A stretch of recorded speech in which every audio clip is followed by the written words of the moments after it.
Welcome back to another episode of the Startup Therapy Podcast. This is Ryan Rutan, joined as always by Wil Schroter, my friend, partner, and the founder and Startups.com CEO.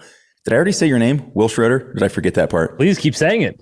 Wil Schroter, Wil Schroter, Wil Schroter. Hey, Wil Schroter. I'd like to ask Wil Schroter a question today, and it's we talk to lots of founders. Like we get to talk to lots of founders about all their different challenges, problems, wins, losses, everything. But frequently, when we enter to conversations with these founders, they will have already heard some things and gotten some advice. Often very local, very parochial, very kind of their immediate circle of people who often don't have a ton of experience. Well, Wil Schroter, how often, I'm going to continue this for the entire episode, everybody. Wil, how often is this good advice? I mean, I don't want to say never, but never. Knew where that was going. All right, yeah, right. Fair. Here's the setup. We're talking to a founder anywhere in the world.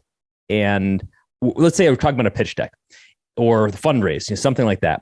And invariably they say to me, hey, here's the deal. I was told that this is what should be in my pitch deck. I was told that this is what the valuation of a company should be, et cetera, whatever it would be. And my first question every single time is, who told you that exactly? Right. And I'm like, oh, well, my attorney told me. Okay, right. Cool. Has your attorney ever raised venture capital? Well, he worked on a thing 10 years ago with a thing, right? And I'm like, here we go again. Yeah, exactly. Here's the comparison.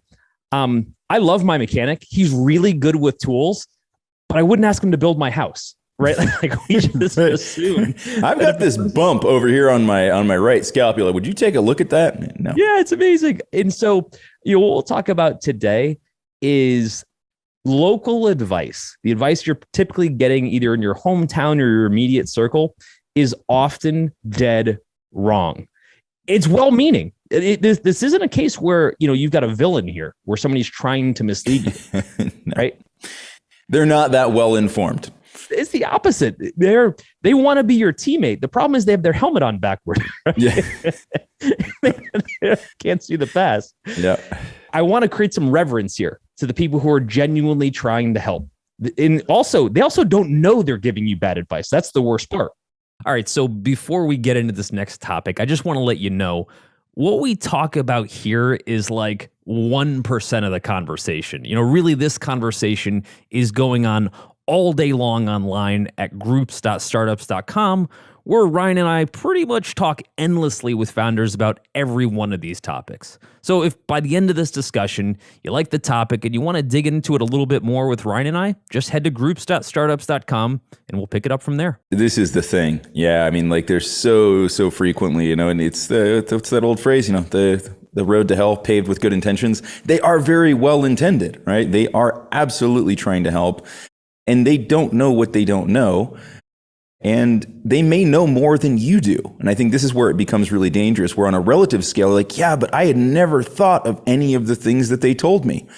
Sometimes my answer to that is because you didn't need to think about any of those things, dear child, right? That was not useful stuff to think about.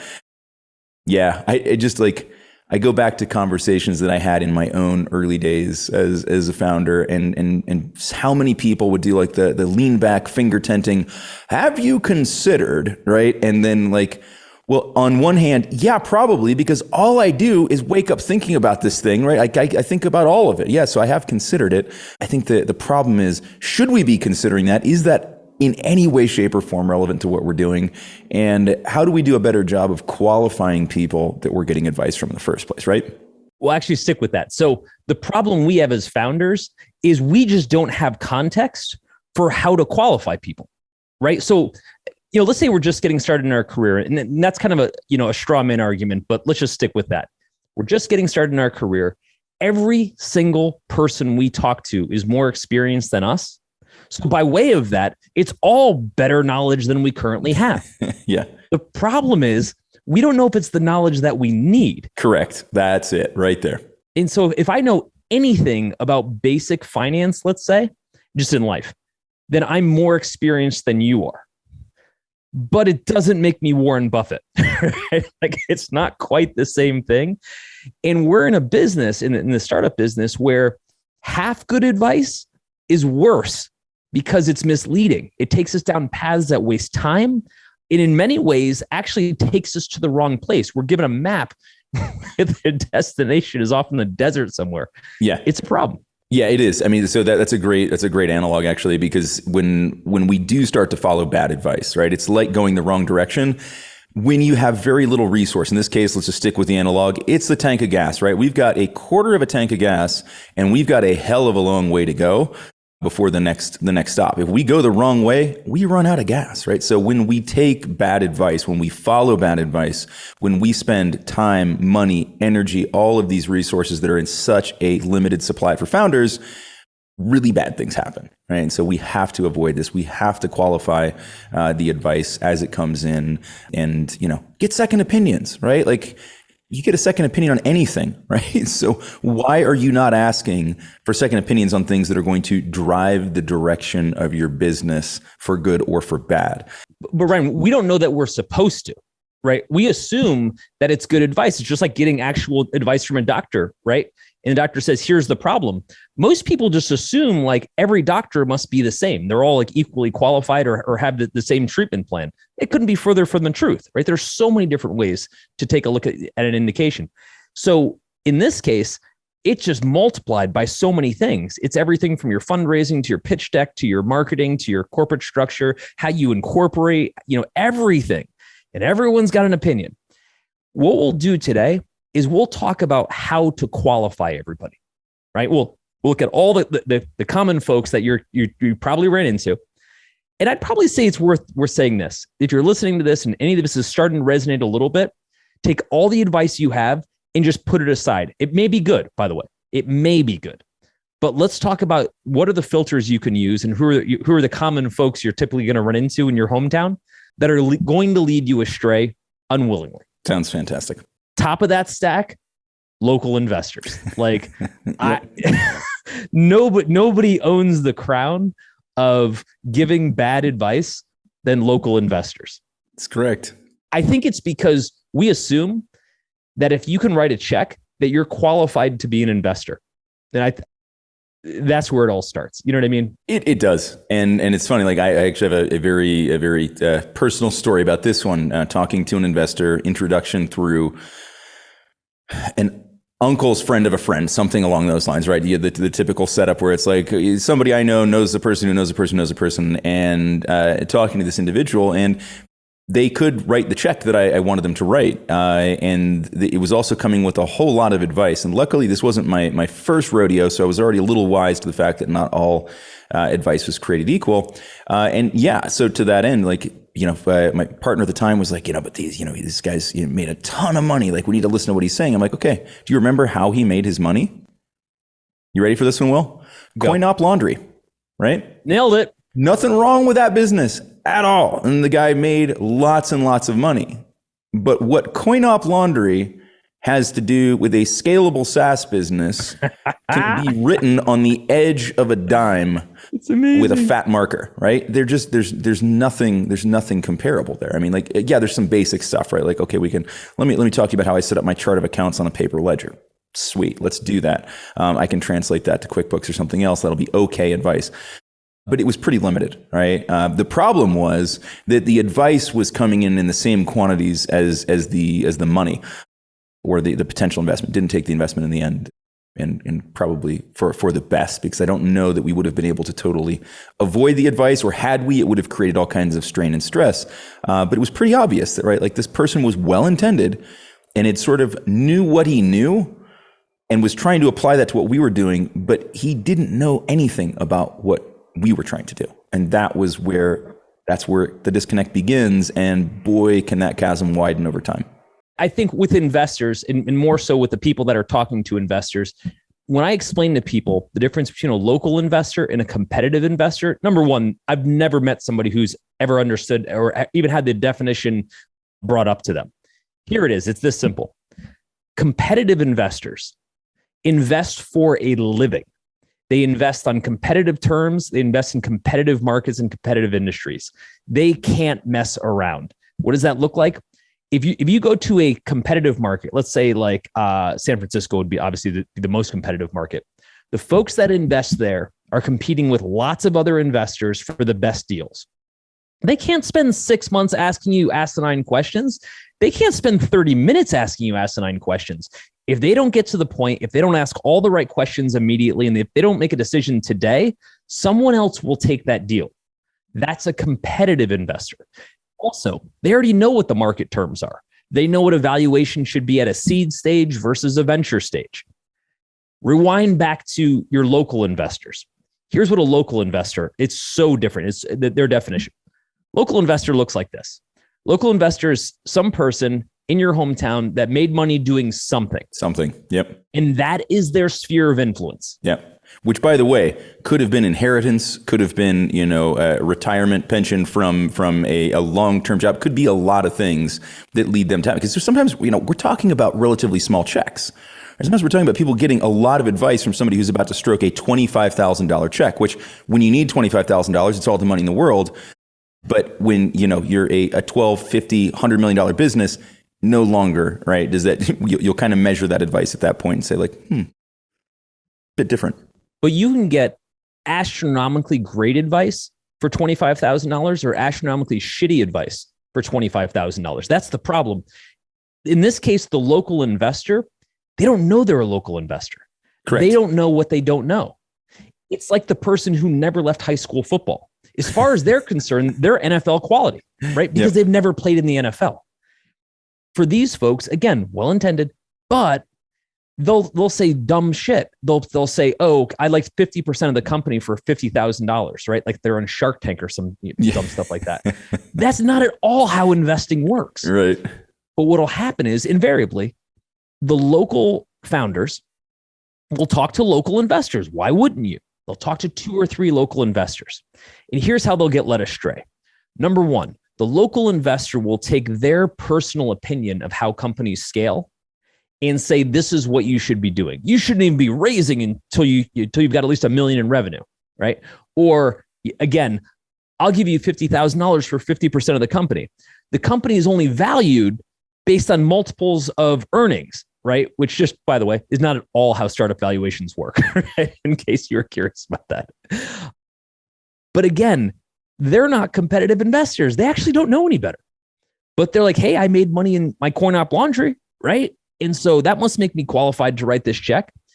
Yes, it makes you qualified to write a check. Here's a good example.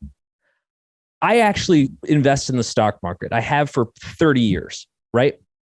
Turns out I'm actually not Warren Buffett, right? Like, just because I can write checks does not make me a professional investor by any stretch. So if you're taking stock advice from me, you'll probably lose all your money, by the way. But if you're taking stock advice from me without any understanding how competitive investment works, you are screwed. And this is where it starts. Yeah. So I think in sticking with the theme here to kind of go through the cast of characters that we're going to get bad advice with and then marry that up to how we're qualifying that advice, right? So I think the overarching theme for this part of it is money's not all been created equally, right? And so therefore we cannot really use that as the barometer for this is good advice or bad advice. If they have a lot of money or they can write the check, ergo, they are also qualified to tell me how to do things, right? That is not true. So this is where we have to be really careful. We want to consider, where did the money come from? What else are they doing with it? Is this something that they're very, very used to doing and seeing, right? Are they professional investors? Are they competitive investors? Or are they just somebody who can write a check, right? And a little bit of diligence goes a long way on this front, right? It didn't take me long to find out this was a coin-op person and that was going to limit their purview as to what building software looked like. Totally. So let's talk about how to qualify a local investor, because if you've listened this far, that's your first questions on your mind. Like, right. Should I have listened to that person? Here's some of the basics for how to qualify a local investor. Number one, simple as this. How many checks have you written in the past year? Not in your life, in the past year. A competitive investor is constantly writing checks, right? There was the one at the grocery store. There was the one at the... 1962. It's like... A competitive investor will probably have written 2 to 5 checks in the past year. A competitive investor likely has all of their investments recorded publicly in a place like crunchbase.com, right? They don't hide all their investments. A competitive investor likely, more so in tech, by the way, likely is on Twitter. If your local investor hasn't written a check in 3 years, wrote one check 3 years ago, is struggling as to whether or not they're going to write you a $50,000 check, and has never existed in a professional portfolio of investing in companies, you have a local investor. And their money's good. It's exactly worth the same amount. I wanted to touch on this, right? So yes, we're not saying don't work with local investors. We're not saying don't take money from local investors. We're saying be very careful what advice you end up taking from local investors, right? Without qualifying, right?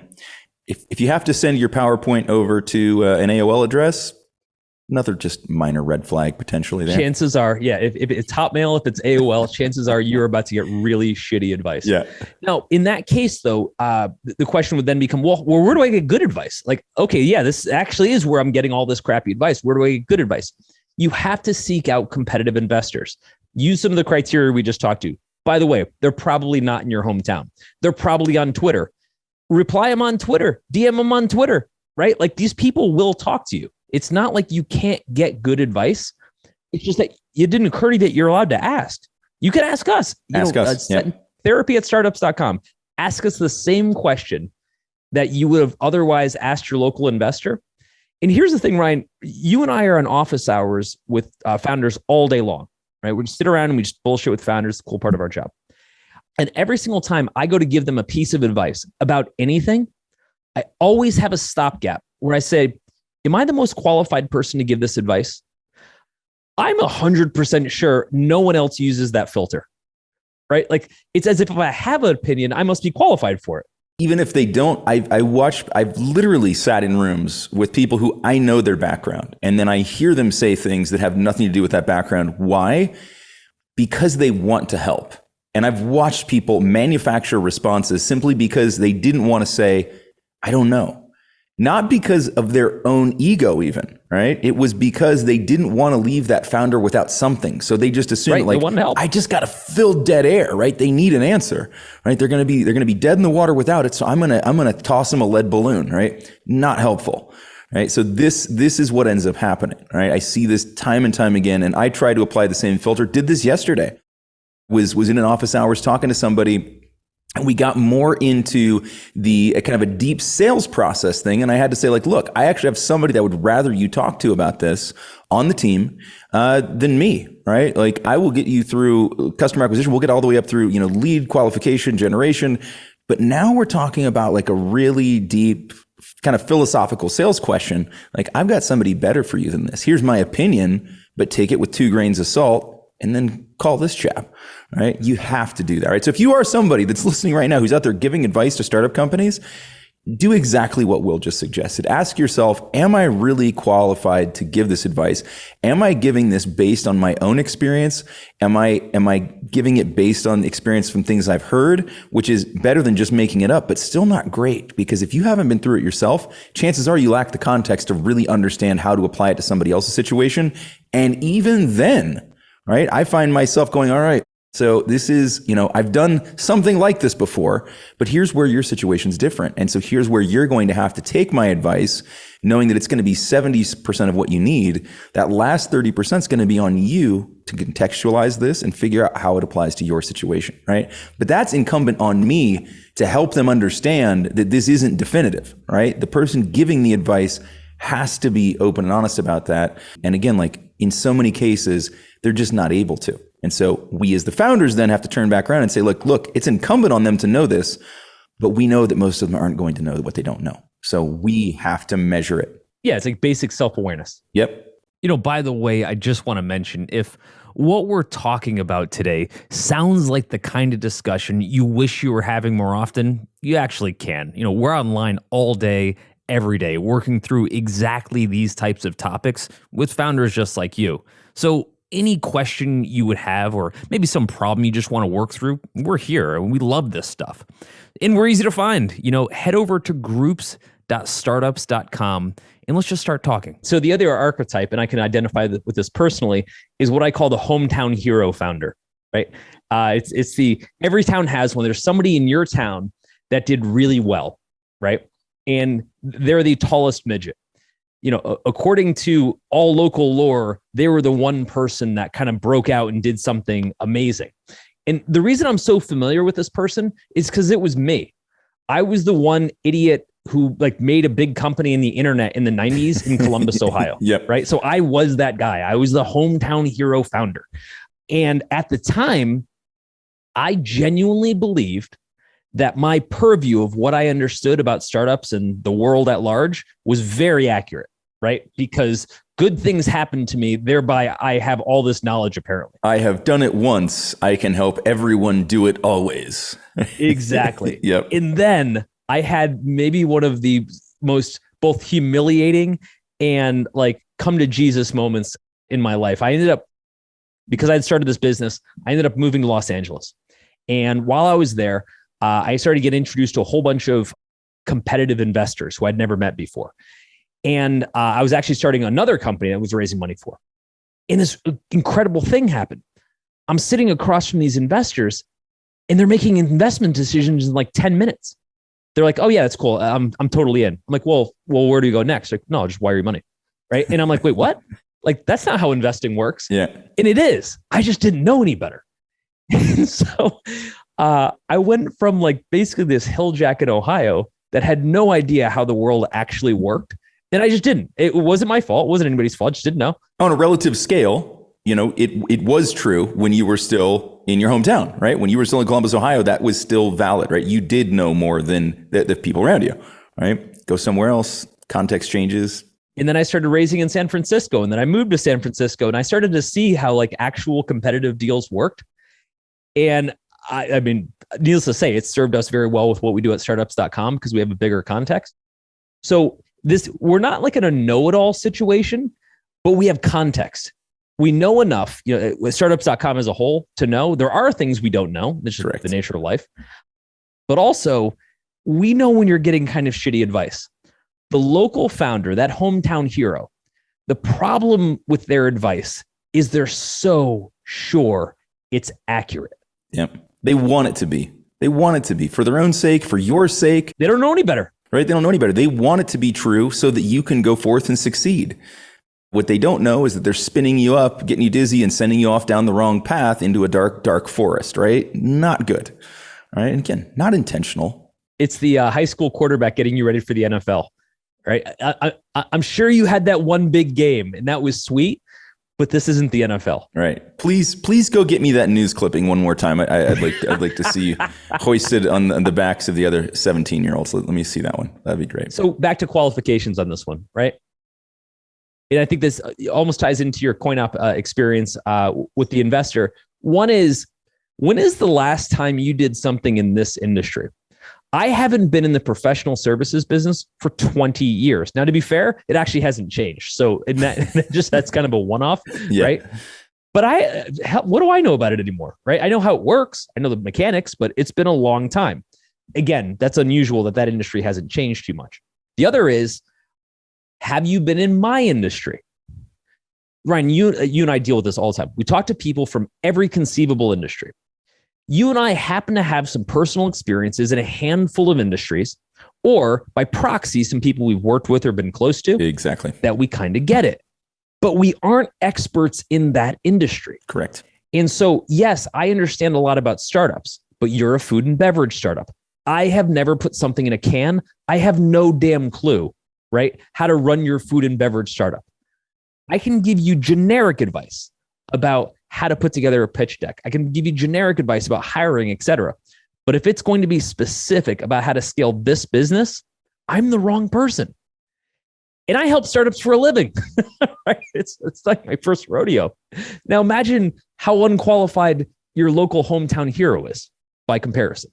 For sure. And I want to touch on something here really quickly. And I don't want to go on too much of a tangent here because I think we could. But I think we also have to be careful what we expect from advice, right? I think that the minute we enter into the conversation as a founder, thinking that somebody's going to give me the entire answer key for all the tests I'm about to take, we're setting ourselves up for disaster, right? So to your point, we can give some generic advice. Does that mean that you should be seeking out somebody who can give you more and more and more specific advice?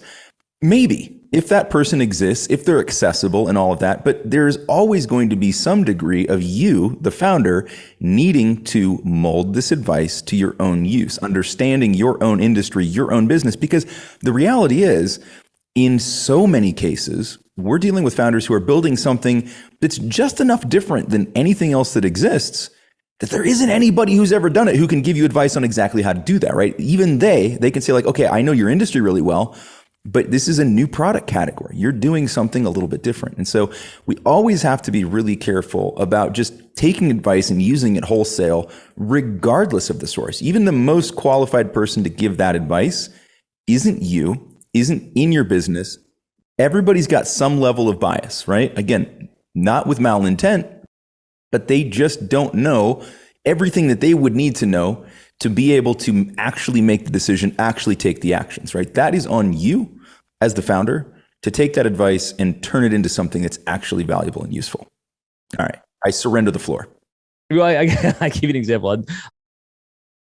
When I was initially getting advice, I took the first version I got as gospel. Basically, the first person I met was the most qualified doctor that could prescribe, Yes. Whatever I needed. And later on, I would learn that like most of them are quacks without realizing it.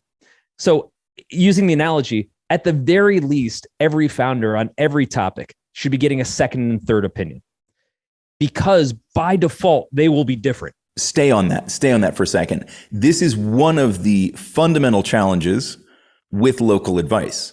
Sometimes if you just start to think locally and you're just looking at that local circle, you will find out very quickly from all of the other people who've been given the bad advice and don't necessarily know it yet that that's the person you should talk to, right? So this is the other thing that ends up happening is that you sort of get the same recommendation. It's like, I need somebody that knows social media. Oh, talk to Jessica. Jessica is she knows more about social media than anybody locally, right? She might know 2% about social media, and it may also be true that she knows more than anybody else locally, right? So this becomes one of the problems that I think this is one of the reasons people don't seek second opinion as often as they should, because they can't find one, right? And they realize that they already are talking to the most qualified person in this local sphere, and therefore they'll confirm their thought that this was gospel, right? So I think that's where it becomes really a problem. They get a confirmation that like, okay, well, maybe I should talk to somebody else. And everybody points back to the same individual and says, this is who you should talk to. Great, right? So you got to get out of these local circles. You got to break out of the parochial nature of where you're seeking your advice to begin with, in addition to qualifying it. Okay, so I would say the third and final culprit here, Ryan, which I see all the time, is the super successful but totally irrelevant advisor. So this isn't even the hometown hero. This is one step removed.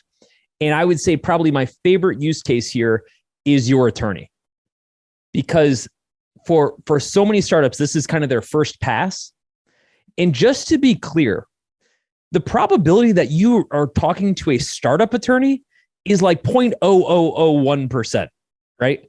It's, again, sticking with the doctor analogy, you're talking to a podiatrist, right, that looks at feet every day, and you need to have eye surgery. Right? These are not the same people. Never asked my dad about eyes. Never. Not even once. Yeah, exactly, right? And so what ends up happening, I'll give you one of the most common examples. The most common examples, I talk to somebody and they say, I had this idea, I've been working with my attorney, and they say I need to get an NDA put together, non-disclosure agreement, so that no one can steal my idea. There's your first red flag right there. That tells you most of what you need to know, doesn't it? But how wouldn't I know that? My attorney said it. He understands law. So obviously that's what I need to do. Right. Here's the funny thing. No investor signs an NDA. It literally doesn't happen, right? Can't happen. You will look like an absolute fool if you take your NDA and put it in front of an investor. It'll be so clear you don't know what you're doing. Right. The NDA is literally a shield against productive conversations. That's what it is. You're like, what I would like to draft right now is a document that will all but ensure that I can't have meaningful dialogue with anybody that I would want to talk to. Could you draft that up for me, Bob? Absolutely. All right. I've got one ready. Boilerplate. Yeah, you're going to need a private placement memorandum. Yep. No, you're not. No, you're not. You need a freaking pitch deck. That's just not how it works. Now, here's the problem. An attorney, I'll just pick on attorneys for a second. An attorney sees everything through the lens of a law, right? Which is very often a very defensive practice, right? So if you're starting off, you're going to need an NDA to protect yourself. You're going to need a PPM, private placement memorandum, to protect yourself. You're going to need all of these things to protect yourself. What the attorney doesn't know is that's actually not how our business works. He's going to load you up with costs and a bunch of time and a bunch of fear that you actually don't need. And again, some of those documents will actually prevent you from doing the things you want to do, right? If you're running around town trying to foist an NDA on people before you'll tell them anything about your startup, you've now ensured that your startup is going to stay one of the best kept secrets in town, right? Counter to exactly what you're trying to do, right? So in addition, this is exactly what we talked about right at the top of the episode. You're going to get advice that not only doesn't help you, but actually takes you down the wrong road and runs you out of gas in that desert, right? You cannot do these things, right? This can lead to the premature death of the business. And it's so fucking painful to watch these things happen. We see it in other contexts where we have that rich uncle who made a ton of money in commercial real estate. And within the family, he's considered the absolute Yoda guru. But we're building a dating site or a mobile app, right?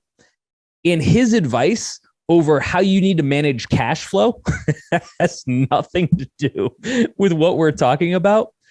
Again, since he's the only person we know, I went through this when I was first starting. The first few people I met with gray hair were the smartest, most important people I met. I specifically remember talking to some of my coworkers at the time saying, we need to reel this guy in because his knowledge is so on point. Years later, the guy I'm thinking of is actually a great guy, but was worlds away from how he could actually help us. He would have done us so much damage, right? With the intent of doing good. And so I look at that and I say, wow, how many people is it the average founder going to come in contact with that are going to assume that because their domain sounds like good advice, business, right? Yes. Which again, sticking with that earlier analogy of the NFL, I know sports. I have the briefcase and the rollerblades. I know business. Yeah. I know sports. So I'm obviously good at every sport that's ever been invented. Or finance is another one where we get led astray. Right. We've got Aunt Jenny and she's a kick-ass accountant. She's really good at closing the books. And she says that, well, if you're going to raise money, investors are going to want to know about, again, your cash flow projections. And it's like, yeah, if you're starting a restaurant, right? Maybe, but that's really not how most of this works anymore. All right. And again, she's not wrong. She's just applying it to the wrong person. Yes. And at the wrong time. Correct. And so from our standpoint, from a founder standpoint, what's so tricky is we're like, well, shit, I don't know about any of this stuff. I don't know about finance. I don't know about fundraising. I don't know about marketing. How could I possibly know that the advice I'm getting is bad? What if all the advice I've been getting is bad? Right? Shit. Look no further than the startup failure rates to assume that might be true. Right? Yeah. Well, also people have very shitty ideas. So what it comes down to is it's about stepping out of your circle and asking yourself, who's the guru at this? Okay. Chances are people who are gurus, they're on Twitter as an example. They're not the only place, right? But if you have 1 million followers on Twitter and you're doing growth marketing, I'm not saying you're absolutely correct. Your following doesn't quantify your capability, but it's better than I'm not on Twitter at all and nobody's following me and nobody's ever had an opinion on what I have to say. Nobody's ever heard. Yeah, exactly. Right? Exactly. Yeah. In this day and age, there is no excuse, to not be able to go outside of your circle and find other opinions. The problem isn't whether I can find those people. It's that I don't even know to look. It doesn't even occur to me. You know what I mean? Well, I think it occurs to people to still stomp around their local grounds and talk to those people. I think that they feel like that proximity has something to do with this, and that I should start there. The problem is that when you start there, you often finish there, or you at least set the course of your business based on what you hear there. That is a problem, right? Because we can often just starting off in the wrong direction. Yeah, to your point, this is no longer an issue of access, right? It used to be. It used to be like if you were in any town, I don't care if it was big or small, you were going to be limited to whatever was there. If you were in a big town, probably got a better chance at good advice than if you were in a small town, but not necessarily, right? You could have just talked to the wrong people out of a bigger pool. At this point, you have an ability to go out and talk to people who have demonstrated capabilities in the sphere that you're looking for advice on, right? You can see, to your point, Twitter, LinkedIn, wherever you want to go, where people are having these conversations and other people are commenting back and agreeing and disagreeing or whatever, you can see the discourse, you can see the dialogue, you can talk to these people too. You don't have to live down the street from them, right? Locality should not be how you're determining this. I can somehow hear there's like some person out there listening to us right now whose address is like 7220 Sand Hill Road. And they're like, I don't know what the hell these guys are talking about. Like, I get nothing but great local advice around here. Like, I just walk up and down and everybody seems to know everything about fundraising around here. Well, I'll give you a counterpoint. When I was living in San Francisco or in LA in some cases, but let's say San Francisco, I also saw shitty advice. Oh, for sure. Because the problem with folks there is they are so myopic. Everything has to be a capital raise. Everything has to make it to venture. Everything has to be a big burn, big scale, big outcome. And I would watch people talk to founders who had no business going down this path and just using the entire single lens of everything has to be this. Again, it's the exact same problem. They're like, you need a huge engineering team. I'm like, dude, this is a valet parking business. What the hell are you talking about? Hey, like, look, engineers need jobs too. All right. Oh my God. It was unbelievable how blindly myopic this advice was being dealt out because it worked so big in the cases where it was applicable that it must be universal. And nobody took the time. I've yet to hear at a pitch competition or anything else. I've yet to hear someone say this. Normally what I would say is this. But that actually doesn't apply here. Oh my God, a little bit of self-awareness, right? Yeah. and by the way, I don't think I'm qualified to give the best advice here, but here's who you should probably be looking for, right? I have never heard someone say that. I would love to. If someone says that ever, when I'm in a pitch competition or anything, I'm going to step up and I'm going to hug them publicly in a very awkward, long hug kind of way, just to show them how much appreciation I have for their self-awareness. And thus ensuring that they will never be that self-aware again. Right? Oh, man. So perfect. Yeah. Be careful with that. We want these people to keep doing the good things, Will. Yeah. Okay. Maybe I'll tone it down a little bit. Maybe it'll just be a high five from across the room. That sounds better. So here's what I'd say. Chances are you're building your business no matter what stage you're at, whether you just had the idea 5 seconds ago or you're going to raise your Series B. It is incumbent on us as founders to be able to step back and find good advice. To get good advice, and Ryan, you touched on this, is to get lots of opinions. Our job isn't to blindly follow advice. Our job is to solicit advice from lots of places and synthesize it to make an actual good decision. And chances are where you're going to find that good advice isn't from your hometown. All right, so that was fun. But let's actually keep this conversation going. You've heard what we think about this, but Ryan and I would really like to hear what you think. And we're online like all day long, pretty much talking about every startup topic you could think of, from fundraising to customer acquisition to just really how to get all of this crazy startup stuff out of your head. And there's tons of other founders just like you. They're weighing in on these topics, so you'll get a chance to just hang out and meet some really smart founders. We're also super, super easy to find. You head over to groups.startups.com and let Ryan and I hear what's on your mind. Let's get to know each other a little bit, and let's just start having more of these conversations.